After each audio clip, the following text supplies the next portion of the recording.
Good evening. करंथियों के नाम पौलुस रसूल का दूसरा खत है और आज हम उसका 10वां बाब देखने जा रहे हैं और पहली आयत से आखिरी आयत तक हम पढ़ेंगे। 2 Corinthians chapter 10 starting at verse 1।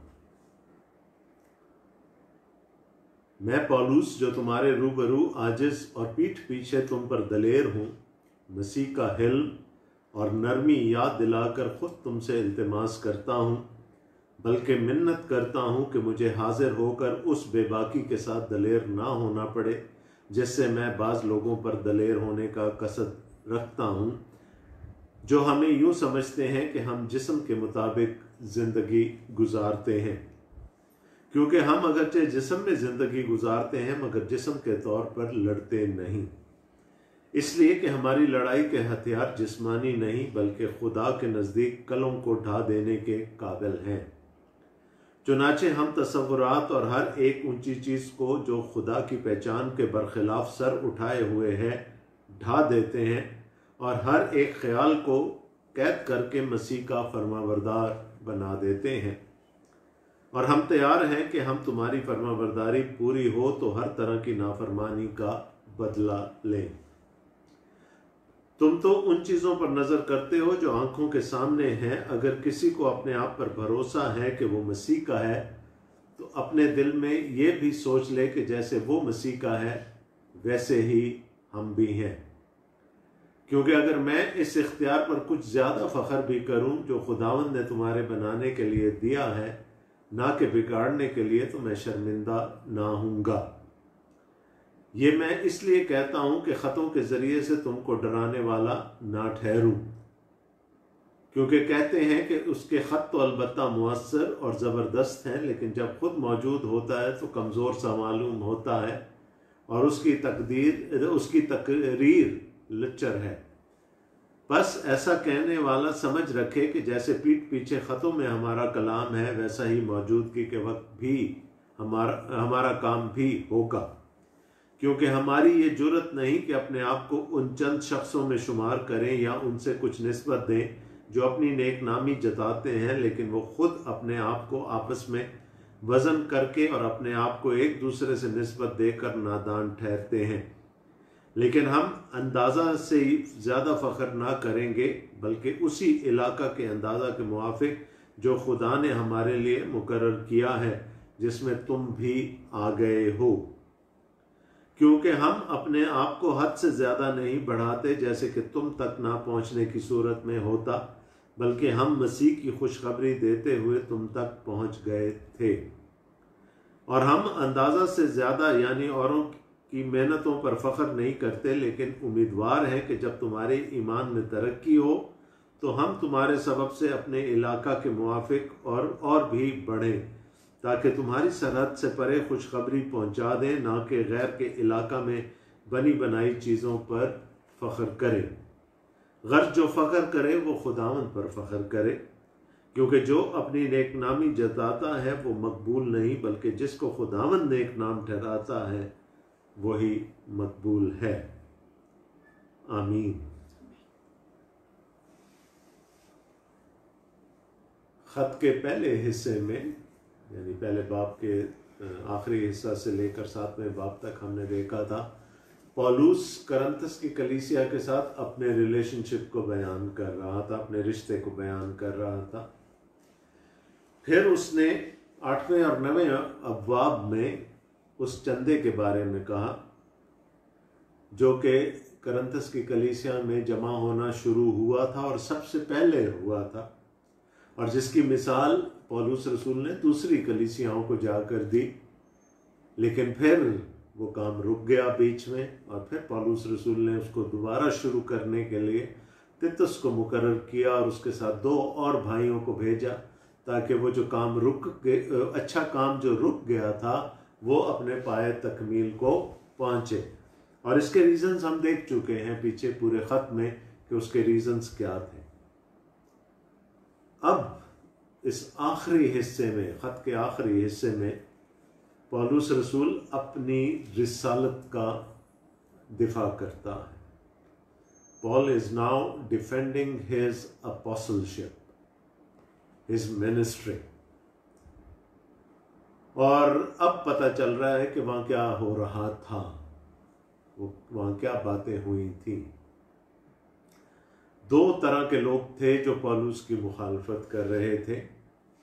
एक वो लोग थे जो यहूदिया से आए थे और वो अपने साथ लेटर्स ऑफ रिकमेंडेशन लेके आए थे, वो अपने साथ खत लेकर आए थे अपनी तौसीक की खातिर, और उन्होंने आकर यहाँ पर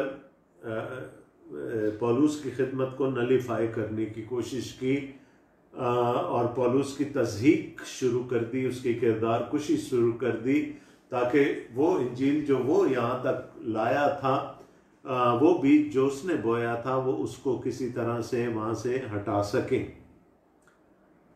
और फिर बीच में एक और शख्स का जिक्र आता है जो गालिबन करंथी ही था, करंथस का ही रहने वाला था, लेकिन उसकी वो भी पौलुस की मुखालफत करता है। और हमने देखा कि बीच में ये बात आ गई, मैं आपके सामने 10वीं आयत दोबारा पढ़ रहा हूं, क्योंकि कहते हैं कि उसके खत तो अलबत्ता मुअस्सर और ज़बरदस्त हैं, लेकिन जब खुद मौजूद होता है तो कमज़ोर सा मालूम होता है और उसकी तकरीर लुच्चर है। बस ऐसा कहने वाले समझ रखें कि जैसा पीठ पीछे ख़तों में हमारा कलाम है, वैसा ही मौजूदगी के वक्त हमारा काम भी होगा। वो कहते हैं कि ये बहुत शेर बनता है जब हमारे दरमियान होता है, ये ये जब खत लिखता है तो ये बड़ा शेर बनता है, इसके खतों में तो बड़ी घन घरज सुनाई देती है, लेकिन जब हमारे दरमियान आता है तो ये तो बिल्ली बन जाता है, ये सही तरीके से बोल भी नहीं सकता। और हम जानते हैं कि पौलुस के पास तकरीर करने की नेमत नहीं थी, लेकिन फिर भी खुदा ने उसको इस्तेमाल किया और खुदा ने उसके वसीले से वहाँ पर इंजील का काम सर अंजाम दिया, उसके वसीले से वहाँ पर एक कलीसिया वजूद में आई। तो अब मुखालफत जो है वो तो दो रोया है, यानी बाहर से भी लोग आए, यहूदिया से लोग आए, और वो ये कहते थे देखें जी हम तो कितना लंबा सफ़र तय करके आपके दरमियान आए हैं और हम रिकमेंडेशन लेकर आए हैं, हम तो रसूलों से ख़त लेकर आए हैं आपके दरमियान, और हम असल रसूल हैं, हम असल खादिम हैं, और पौलुस कुछ भी नहीं है।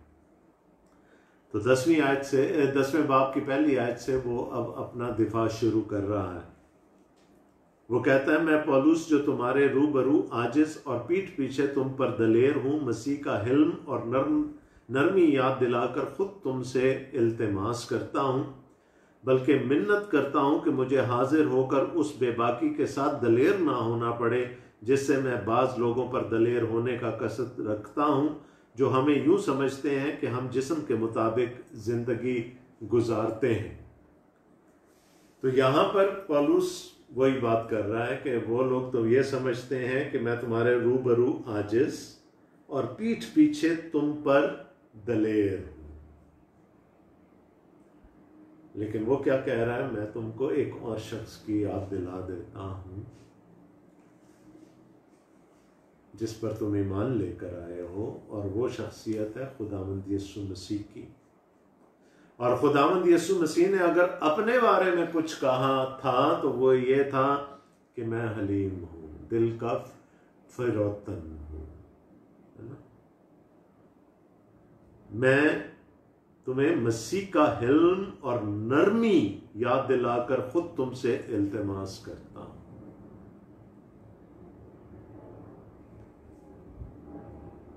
मसीह ने अपने बारे में एक ही बात कही थी, इससे पहले कि वो लोगों को इनवाइट करता कि बोझ से दबे और थके मांदो सब मेरे पास, उसने कहा कि मैं कौन हूं, मैं हलीम हूं और दिल का फिरौतन हूं। लेकिन हमने देखा कि यही हलीम शख्स, यही दिल का फिरौतन शख्स जब फरीसियों का सामना करता है, जब मजहबी रहनुमाओं का सामना करता है, तो बड़ी सख्ती के साथ उनसे बात करता है। वो कहता है, अंधो तुम्हें किसने मुकर्रर कर दिया ना, तुम खुद अंधे होकर दूसरों की रहनुमाई किस तरह से करते हो। तो जहां सख्ती की जरूरत पड़ती थी यीशु मसीह सख्ती भी करता था, लेकिन यहां पर हलीमी का मतलब और नरमी का मतलब यह है कि इख्तियार रखते हुए उस इख्तियार को ना इस्तेमाल करना। और इसका मुजाहरा खुदावंद यीशु मसीह ने गतसमनी बाग में किया था और कहा था कि अगर मैं कहूँ, अगर मैं बाप से दरख्वास्त करूँ तो 12 तुम्मन फौज फरिश्तों की मुझे बचाने के लिए यहां आ जाएगी, लेकिन ऐसा नहीं करूंगा। इख्तियार है, इख्तियार को इस्तेमाल नहीं करूंगा। वही बात पौलुस अब उनको कह रहा है कि मेरे पास भी रसूली इख्तियार है, मैं वहां आकर भी तुमसे सख्ती से बात कर सकता हूं, but I portray Jesus when I am amongst you. मैं यस्सु को तुम्हारे सामने पेश करता हूं, मैं यस्सु की नरमी और हिल्म को तुम्हारे सामने पेश करता हूं। तो ये ना समझो कि मैं कमजोर हूं या मेरे पास इख्तियार नहीं है। और जो मुझ पर ये इल्जाम लगाते हैं कि तकरीर में तो बेचारा बिल्कुल वैसा ही है, ख़तों में बड़ा दलेर बनता है, तो वो ये जान लें कि मैंने इरादा भी कर लिया था कि मैं आकर तुमसे सख्ती से बर्ताव करूंगा, लेकिन मुझे मसीह का पैरोकार बनकर तुम्हारे दरमियान रहना है, मसीह को तुम्हारे दरमियान पेश करना है। और मसीह ने अपने बारे में क्या कहा था? मैं हलीम हूँ और दिल का फिरौन। For I am meek and kind of heart. वो कहता है मैं यीशु की मीकनेस तुम्हें याद दिलाकर ये बात बताना चाहता हूँ कि मैं अगर इस तरह तुम्हारे दरमियान जिंदगी गुजारता हूँ तो इसकी कोई वजह है। वो ये बात अपने आप में गवाही रखती है। मैं अगर सख्ती करना चाहूँ तो मैं कर सकता हूँ, और उसने कहा मुझे मजबूर ना करो कि मुझे सख्ती करनी पड़ जाए। डोंट कंपेल मी, क्योंकि हम अगरचे जिस्म की जिंदगी अच्छा जी, फिर उसके बाद वो कह रहा है दूसरी आयत में, बल्कि मिन्नत करता हूं मुझे हाजिर होकर उस बेबाकी के साथ दलेर ना होना पड़े जिससे मैं बाज लोगों पर दलेर होने का कसद रखता हूं, जो हमें यूं समझते हैं कि हम जिस्म के मुताबिक जिंदगी गुजारते हैं। ये एक और इल्ज़ाम जो पौलुस पर लगाया जाता था कि वो तो बड़ा जिस्मानी आदमी है, वो जिस्म के मुताबिक जिंदगी गुजारता है। उसने कहा यस, हम जिस्म से सांस लेते हैं, हम जिस्म के लिए खाते पीते हैं, हम जिस्म पर ओढ़नी ओढ़ते हैं, हम अपने जिस्म तुम्हारे दरमियान जब होते हैं तो अपने जिस्म का भी ख्याल करते हैं।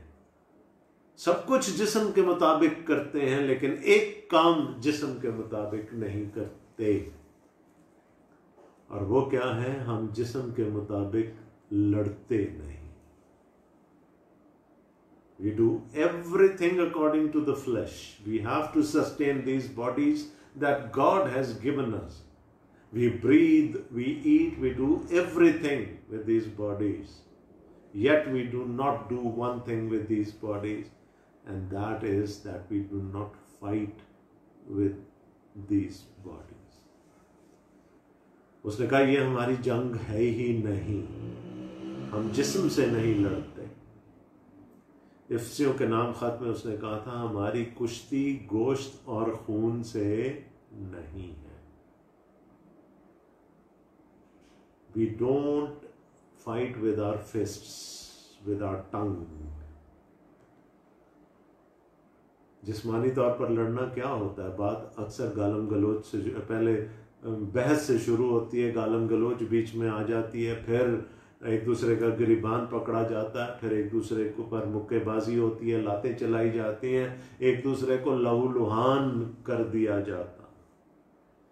उसने कहा हम सब कुछ जिस्म के मुताबिक करते तो हैं, लेकिन लड़ते नहीं हैं जिस्म के मुताबिक, हम रूह के मुताबिक लड़ते हैं। क्योंकि हम अगरचे जिस्म में जिंदगी गुजारते हैं मगर जिस्म के तौर पर लड़ते नहीं, इसलिए कि हमारी लड़ाई के हथियार जिस्मानी नहीं बल्कि खुदा के नज़दीक कलों को ढा देने के काबिल हैं। हमारी लड़ाई खून और गोश्त से है ही नहीं, हमारी लड़ाई इंसानों से है ही नहीं, हमारी लड़ाई तो उन स्ट्रॉन्ग होल्ड से है, उन कलों से है जो शरारत के कले हैं, जो बदी के कले हैं। हमारी लड़ाई तो इब्लीस और उसकी ताकतों से है, उसके इख्तियार में जितनी ताकत है उन सब से हमारी लड़ाई है। जो पावर और प्रिंसिपैलिटीज हैं इस दुनिया की, हमारी लड़ाई तो उनके साथ है, हमारी लड़ाई इंसानों के साथ नहीं है। चुनाचे हम तसव्वुरात और हर एक ऊंची चीज को खुदा की पहचान के बरखिलाफ सर उठाए हुए हैं ढा देते हैं और हर एक ख्याल को कैद करके मसीह का फरमाबरदार बना देते। So we fight against the things that are unseen. वो शरारत के कले, वो इब्लीस के स्ट्रॉन्ग होल्ड्स, वो नाजेबा ख्यालात जो ज़हन में उभर सकते हैं, और कोई भी ऐसी चीज़ जो खुदा के ख़िलाफ़ सर उठाती है, हम उसको रूहानी तौर पर हम उसके ख़िलाफ़ जंग करते हैं। और हम तैयार हैं कि हम जब तुम्हारी फरमाबरदारी पूरी हो तो हर तरह की नाफरमानी का बदला लें। तुमसे नहीं लेना, वो जो तुमको मजबूर कर रहा है पीछे से नाफरमानी करने के लिए, हमें बदला उससे लेना। हमारी जंग तुम्हारे साथ तो है ही नहीं। और इफ्सियों के ख़त के 6 बाब में वो पूरे उन सारे हथियारों का जिक्र करता है जो कि हमें मुयस्सर है। वो रूहानी जंग करने के लिए जो रूहानी हथियार हमें मुयस्सर हैं, वो उनका जिक्र करता है। देखें, इंसानी तौर पर तो उस दुश्मन के खिलाफ लड़ना बड़ा आसान है ना, जो हमें नज़र आता। हम उस दुश्मन के खिलाफ कैसे लड़ सकते हैं जो हमें नजर नहीं आता।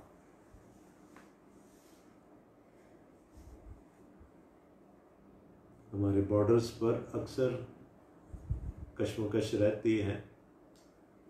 कल भी कराची शहर में दहशतगर्दी का एक वाक़या हुआ।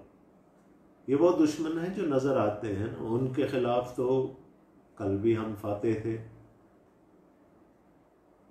लेकिन एक दुश्मन जो नज़र नहीं आ रहा, एक छोटा सा वायरस जो नज़र नहीं आ रहा, उसने कितने महीनों से हमें कैद करके रखा हुआ। तो उस चीज़ के साथ जंग करना आसान है, उस पर मुक्के बरसाना आसान है जो नज़र आ रहा है, और वो मेरा भाई है, मेरी बहन है। लेकिन पौलुस कहता है उसके पीछे देखो कौन है। हमें उसके साथ लड़ना है। खून और गोश्त से कुश्ती नहीं करनी, बल्कि शरारत की उन तमाम ताकतों से जो आसमानी मकामों में रहती हैं। Our battlefield is different, our enemy is different, our weaponry is different. हमें उधर जंग करनी है। उसने कहा मैं तुम्हारे साथ, हमें तो कोई गिला नहीं। हम जब तुम्हारे दरमियान आते हैं लड़ने झगड़ने नहीं आते, बल्कि हलीमी के साथ और नरमी के साथ आकर तुम्हें इंजील सुनाते हैं ताकि तुम खुदावंद के पास आ सको और अबदी नजात हासिल कर सको। उसने कहा ना मुझे इनके साथ लड़ना है जो मेरे खिलाफ प्रोपेगेंडा कर रहे हैं कि जी ये तो लिखने में तो पता नहीं क्या चीज़ है, लेकिन जब बोलने पे आता है तो फिर कुछ नहीं कह सकता, मुनाजरा नहीं कर सकता, किसी का मुकाबला नहीं कर सकता तकरीर में। तुम तो उन चीजों पर नजर करते हो जो आंखों के सामने है। Right? So your focus is not mature as yet. तुम्हें मेरी तकरीर नजर आती है, तुम्हें मेरी कमजोरी नजर आती है, लेकिन जो रात दिन मैं रूहानी जंग में रहता हूं तुम्हारे लिए, वो तुम्हें नजर नहीं आता। मैं कहां कहां लड़ता हूं, किस किस स्ट्रॉन्ग होल्ड को ढाता हूं, किन किन ख्यालों को मसीह के ताबे करता हूं, ये तुम नहीं जानते, इसलिए कि ये चीजें तुम्हें नजर नहीं आती। तो पौलुस कहता है कि यू जज by the appearance and we work by the spirit, and that is the difference. तुम जो कुछ नजरों से देखते हो उसका एतबार करते हो, हम रूह से लड़ते हैं।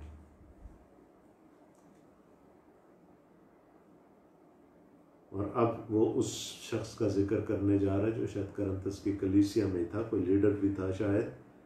अगर किसी को अपने आप पर यह भरोसा है कि वो मसीह का है, तो अपने दिल में ये भी सोच ले कि जैसे वो मसीह का है वैसे ही हम भी हैं। वो 4 फैक्शंस थे ना, कोई कहता था मैं पौलुस का हूँ, दूसरा कहता था मैं अपुल्लोस का हूँ, तीसरा कैफा का, और वो जो बड़े कोई सुपर वो स्पिरिचुअल बनने की कोशिश, ओ जी नहीं नहीं नहीं, हम इंसानों की तरफ नहीं है, हम तो मसीह से ताल्लुक़ रखते हैं। उन्होंने कहा अगर किसी को इस बात पे फ़ख्र है कि वो मसीह का है, तो वो ये भी सोच ले कि वैसे ही हम भी फिर मसीह के हैं। क्योंकि अगर मैं इस इख्तियार पर कुछ ज़्यादा फ़ख्र भी करूं जो खुदावंद ने तुम्हारे बनाने के लिए दिया है, ना कि बिगाड़ने के लिए, तो मैं शर्मिंदा ना होऊंगा। ये मैं इसलिए कहता हूं कि ख़तों के ज़रिए से तुमको डराने वाला ना ठहरूं, क्योंकि कहते हैं कि उसके ख़त तो अलबत्ता मुअस्सर और ज़बरदस्त हैं, लेकिन जब खुद मौजूद होता है तो कमज़ोर सा मालूम होता है और उसकी तकरीर लच्चर है। बस ऐसा कहने वाला समझ रखे कि जैसे पीठ पीछे ख़तों में हमारा कलाम है, वैसा ही मौजूदगी के वक्त हमारा काम भी होगा। We can very easily be as stern. इतनी ही सख्ती हम तुम्हारे दरमियान आकर भी कर सकते हैं, लेकिन क्यों नहीं करते? इसलिए कि मसीह को तुम्हारे सामने पेश करना। मैंने कहा अगर किसी को फ़ख्र है इन बातों पर, तो मुझे भी इस बात पर फ़ख्र है कि मुझे खुदावंद की तरफ से इख्तियार मिला है कि तुम्हें बनाऊं ना के बिगाड़ूं। मैंने कहा था ना कि वो अपनी अपोस्टलशिप का डिफेंस कर रहा है, वो अपने पर्सनालिटी का, अपने किरदार का डिफेंस कर रहा है। यहाँ पर I have been ordained by God himself, यस्सु ने मुझे अपना रसूल ठहराया।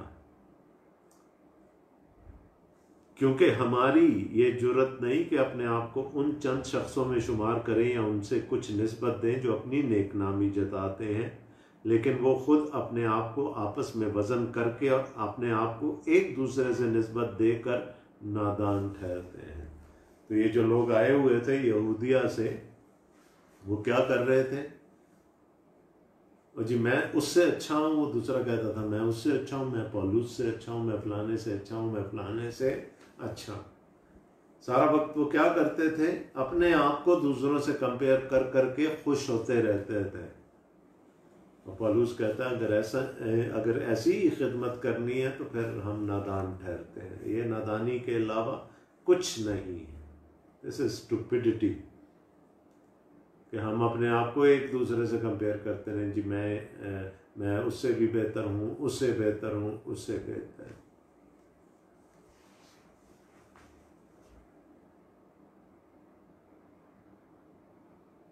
तो पौलुस कहता है मैं उस कतार में आकर नहीं खड़ा हो सकता, मैं अपने आप को उन जैसा नहीं बना सकता कि मैं अपने आप को उनके साथ कंपेयर करने लग जाऊं।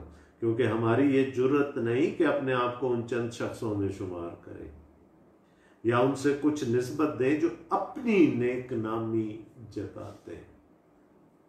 ये देखें जी, हम यरूशलेम से खत अपने साथ लाए, रिकमेंडेशन लेटर लाए, देखें हमारे दिल पर आपका कितना बोझ था कि हम इतनी दूर से आपके पास खिदमत करने के लिए आए हैं, और देखें हम कितने अच्छे हैं, हम कितनी मेहनत करते हैं, हम कितना अच्छा वाज करते हैं, हम कैसे आप लोगों को कन्विंस करने की कोशिश करते हैं। वो सारा दिन इन्हीं कामों में लगे रहते थे। और ना सिर्फ ये कि वो अपने आप को पौलुस के साथ कंपेयर करते थे या पौलुस के साथियों के साथ कंपेयर करते थे, अपने आप में भी वो हर वक्त मुकाबला करते रहते थे। लेकिन हम अंदाज़ा से ज़्यादा फ़ख्र ना करेंगे, बल्कि उसी इलाका के अंदाज़ा के मुआफिक जो खुदा ने हमारे लिए मुकर्रर किया है, जिसमें तुम भी आ गए हो। ये तो यरूशलेम में डिसाइड हो गया था ना, और इस खत के लिखे जाने से तकरीबन 10 साल पहले डिसाइड कर लिया था यरूशलेम के रसूलों ने कि पतरस और याकूब और यूहन्ना यहूदियों में खिदमत करेंगे और पौलुस और बरनबास गैर यहूदियों में खिदमत करेंगे। कहा हमारा इलाका ठहरा दिया गया था, और किसने ठहराया था? रसूलों ने ठहराया था, और ये डिमार्केशन हो गई थी जब उन्होंने सुना कि गैर कौमों में कैसे बड़े बड़े काम होते हैं। तो उन्होंने कहा था कि ठीक है, उन्होंने मेरी खिदमत को और बरनबास की खिदमत को एंडोर्स किया, और उन्होंने कहा हम यहूदियों में उन इलाकों में खिदमत करेंगे जहां यहूदी बसते हैं, और पौलुस और बरनबास उन इलाकों में खिदमत करेंगे जहां पर गैर यहूदी बसते हैं, जेंटाइल्स। ये फैसला हो चुका था।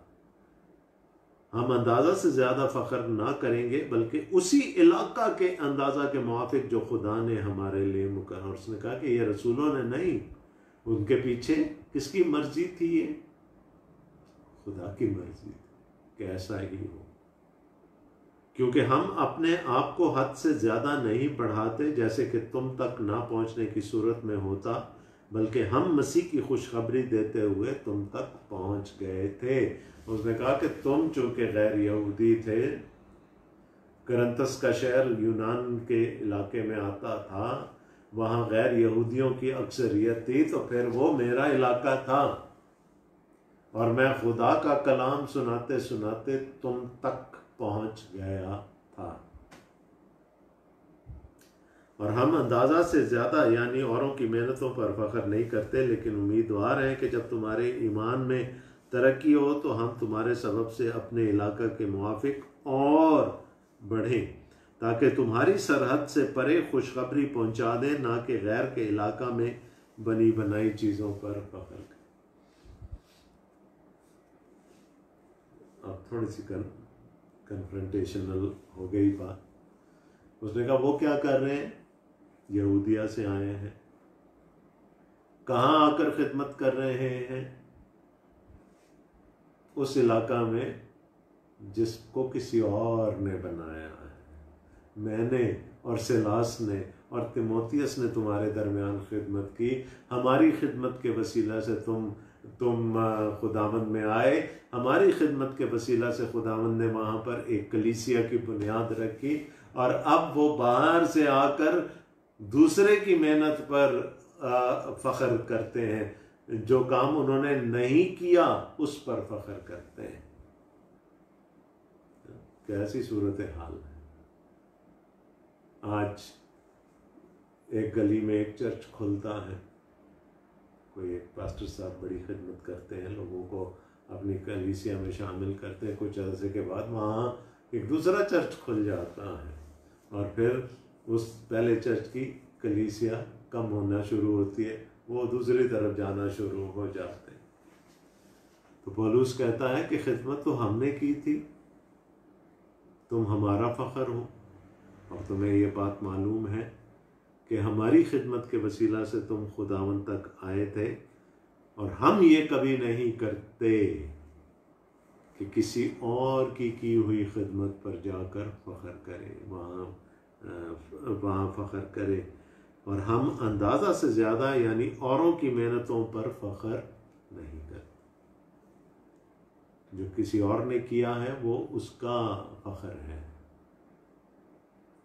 And we let them be proud of that. हम उनकी खिदमत पर आकर अपनी खिदमत नहीं जताते, अपना फ़ख्र नहीं जताते, लेकिन उम्मीदवार हैं कि जब तुम्हारे ईमान में तरक्की हो तो हम तुम्हारे सबब से अपने इलाका के मुआफिक और भी बढ़ें, और जब हम तुम्हारे ईमान में तरक्की के वसीला से जब हम इनकरेज हों तो फिर हम कहीं और चले जाएं ताकि कहीं और जाकर खिदमत करें। Paul had this itinerant ministry. वो एक जगह नहीं रह सकता, ये उसका काम था। वो कलीसिया बनाता था, वहाँ पर एल्डर्स मुकर्रर करता था, बुजुर्गों को मुकर्रर करता था, और ख़ुद वहाँ से चला जाता था ताकि खुदावंद का कलाम और आगे फैल सके, ताकि तुम्हारी सरहद से परे खुशखबरी पहुँचा दे, ना कि गैर के इलाका में बनी बनाई चीज़ों पर फ़ख्र करे। I will never ever do that, कि किसी और की खिदमत पर अपनी मोहर साबित करूँ। जो हमारे सियासतदानों पर इल्ज़ाम लगता है ना कि जी वो प्रोजेक्ट तो किसी और का बनाया हुआ था और वो जो तख्ती थी वो किसी और के नाम की लग गई। तो यहाँ वो कह रहे ये जो आए हैं यहूदिया से, जो अपने आप को खादिम कहते हैं, इन्होंने जो इमारत हमने खड़ी की थी उस पर अपने नाम की तख्ती लगाने की कोशिश की और उसको फख्र करते हैं। पॉल कहता है I can never stoop to that level, मैं कभी इतना नहीं गिर सकता कि मैं किसी और की खिदमत पर अपना इख्तियार साबित करूं, और ये कहीं और से आकर अब तुम्हारे दरमियान तुम्हें वरगलाने की कोशिश कर रहे हैं। गर्ज जो फ़ख्र करे वो खुदावंद पर फ़ख्र करे, और ये लोग क्या कर रहे हैं, ये अपने आप पर फ़ख्र करते हैं, एक दूसरे को ये आपस में ही कंपैरिजन्स कर करके खुश होते रहते हैं। गर्ज जो फ़ख्र करे वो खुदावंद पर फ़ख्र करे, क्योंकि जो अपनी नेक नामी जताता है वो मकबूल नहीं, बल्कि जिसको खुदावंद नेक नाम ठहराता है वही मकबूल है। उसने कहा ये वो लाए ना, लेटर ऑफ रिकमेंडेशन लाए हैं तुम्हारे लिए। और तीसरे बाब में भी पौलुस ने कहा था क्या हम दोबारा अब जाएं और तुम लेटर ऑफ रिकमेंडेशन तुम्हारे लिए लेकर आए। इसका मतलब क्या है कि वो जो आए थे वो अपने साथ लेटर्स लेकर आए थे।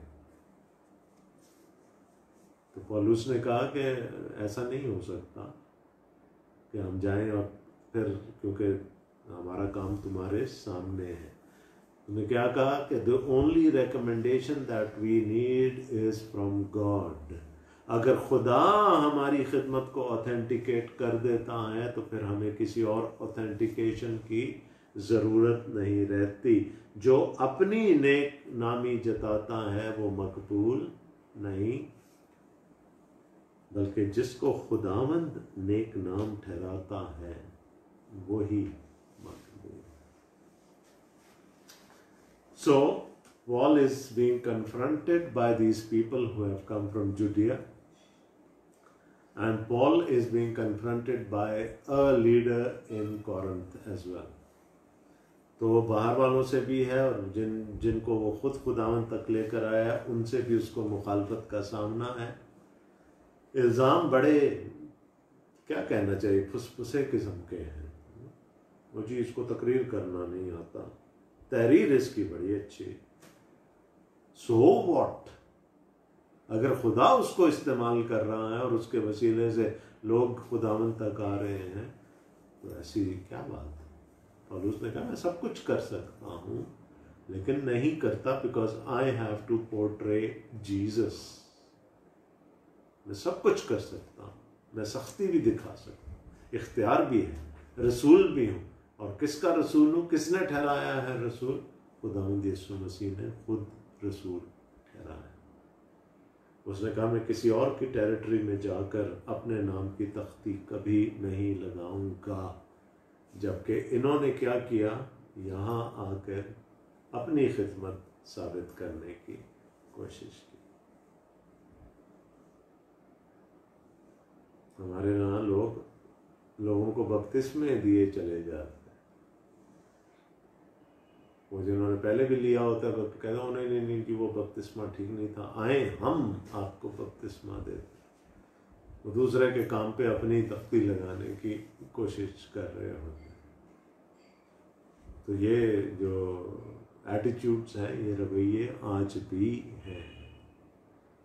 दूसरों के कांधों पर आज भी लोग चढ़कर सुरखरू होने की कोशिश करते हैं। पौलुस ने कहा मैं खुदा का खादिम हूँ, मैं कभी ऐसा नहीं करूँगा। This is only the first part of his defence. ये अभी जारी है, अभी ये कहानी जारी है, 13वें बाब तक जारी रहेगी। तो कल हम मज़ीद गौर करेंगे 11वें बाब में, और तब तक के लिए खुदा आप सबको बड़ी बरकत दे।